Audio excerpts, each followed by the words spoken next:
Supreme court के इरादे अब स्पष्ट हैं। प्रशांत भूषण जैसे कथित वकीलों की दादागिरी अब सुप्रीम कोर्ट में और नहीं चलेगी।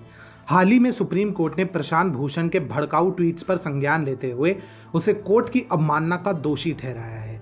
20 अगस्त को प्रशांत के अपराध को ध्यान में रखते हुए आवश्यक दंड की घोषणा की जाएगी। इस निर्णय को justice Arun Mishra, justice BR Gavai और जस्टिस कृष्ण मुरारी की संयुक्त पीठ ने सुनाया, जहां पर यह स्पष्ट किया गया कि संविधान द्वारा प्रदान की गई अभिव्यक्ति की स्वतंत्रता का अर्थ यह बिल्कुल नहीं है कि इसका उपयोग कर देश के किसी भी संवैधानिक संस्था को अकारण अपमानित करने की भी छूट मिले। सच कहें तो जो इस निर्णय से सुप्रीम कोर्ट ने अक्सर ही विपरीत निर्णयों के लिए कोर्ट को अपमानित करने वालों को एक कड़ा संदेश भी दिया है कि अब उनकी दादागिरी सुप्रीम कोर्ट में और नहीं चलेगी। परंतु वे ट्वीट आखिर कौन से थे जिनके कारण प्रशांत भूषण को कोर्ट की अवमानना हेतु दोषी ठहराया गया? पहला ट्वीट सुप्रीम कोर्ट के मुख्य न्यायाधीश शरद अरविंद बोबड़े द्वारा एक बाइक पर बैठे हुए फोटो खिंचवाने को लेकर थी, जिसमें प्रशांत ने टिप्पणी की थी कि जहां एक और सुप्रीम कोर्ट लॉकडाउन में है और नागरिक अपने मूलभूत अधिकारों से वंचित हैं, तो वही मुख्य न्यायाधीश बिना हेलमेट और मास्क के बाइक पर घूम रहे हैं। इस ट्वीट को 2 हिस्सों में बांटकर निर्णय दिया गया, जहां नागरिकों को अधिकार से वंचित रखने वाली टिप्पणी के लिए प्रशांत भूषण को कोर्ट की अवमानना का दोषी ठहराया गया।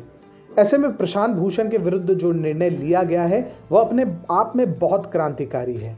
इस परिप्रेक्ष्य में प्रशांत भूषण का वो ट्वीट भी सामने आया है जहां उन्होंने अयोध्या और अनुच्छेद 370 के मामले में सुप्रीम कोर्ट की प्रतिबद्धता पर सवाल उठाने से पहले 2 बार भी नहीं सोचा।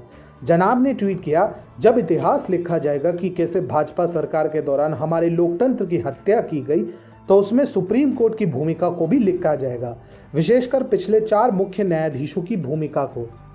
सच कहें तो इस निर्णय से सुप्रीम कोर्ट ने स्पष्ट किया है कि जनहित याचिका के नाम पर वामपंथियों की दादागिरी अब और बर्दाश्त नहीं की जाएगी। जब से PIL यानी जनहित याचिका को सुप्रीम कोर्ट द्वारा 1986 में लाया गया, तब से प्रशांत भूषण और इंदिरा जयसिंह जैसे एक्टिविस्ट के लिए मानो एक लाइफलाइन बन गई, जिसके दम पर वे जानबूझकर केंद्र सरकार द्वारा देश की भलाई में लाए जा रहे प्रोजेक्ट्स पर रोक लगाने के लिए PIL पे PIL किए जा रहे थे।